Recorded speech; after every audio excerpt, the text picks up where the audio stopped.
বিশ্বকাপের মতো প্রতিযোগিতায় শুধু ভালো খেলোয়াড় থাকলেই হয় না, দরকার হয় এমন কিছু ফুটবলারের যারা একাধিক পজিশনে খেলতে পারে। আর সেই জায়গাতেই সবচেয়ে বেশি সুবিধা পান লিওনেল স্কালোনি, কারণ তার রাডারে থাকা বেশ কয়েকজন ফুটবলার আছেন যারা ম্যাচের পরিস্থিতি অনুযায়ী মুহূর্তেই বদলে দিতে পারেন নিজেদের ভূমিকা। চলুন দেখে নেওয়া যাক আর্জেন্টিনার সেই ভার্সেটাইল অস্ত্রগুলোকে। প্রথমেই আসা যাক ভ্যালেন্টাইন বার্কোকে নিয়ে। মাত্র এক পজিশনের ফুটবলার নন বার্কো, left back, left wing back, এমনকি প্রয়োজন হলে মিডফিল্ডেও খেলতে পারেন তিনি।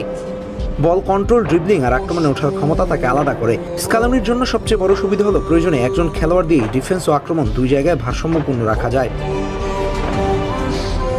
এরপরে আসবে মাতিয়াস সোলের নাম। রাইট উইঙ্গার হিসেবে পরিচিত হলেও সোলে খেলতে পারেন অ্যাটাকিং মিডফিল্ডার, সেকেন্ড স্ট্রাইকার কিংবা ফলস নাইনের ভূমিকাতেও। তার বাম পায়ের কারুকাজ এবং ক্রিয়েটিভিটি ম্যাচের গতি বদলে দিতে পারে। স্কালোনির জন্য তিনি এমন এক অস্ত্র হতে পারে যাকে ম্যাচে প্রয়োজন অনুযায়ী বিভিন্ন জায়গায় ব্যবহার করা যেতে পারে।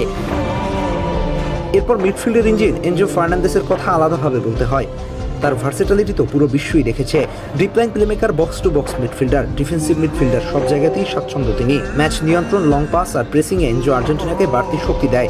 স্কালোনির জন্য সবচেয়ে বড় সুবিধা হলো একাই মিডফিল্ডে একাধিক দায়িত্ব সামলাতে পারবেন এনজো।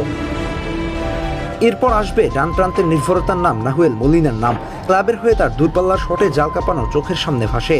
রাইট ব্যাক হলেও মলিনা খেলতে পারেন রাইট উইং ব্যাক, এমনকি আক্রমণাত্মক উইঙ্গার হয়েও। তার গতি আর ওভারল্যাপিং রান আর্জেন্টিনার আক্রমণে বাড়তি মাত্রা যোগ করে। ফলে স্কালোনি চাইলে একই খেলোয়াড়কে ব্যবহার করে রক্ষণাত্মক কিংবা আক্রমণাত্মক দুই ধরনের পরিকল্পনায় সাজাতে পারবে।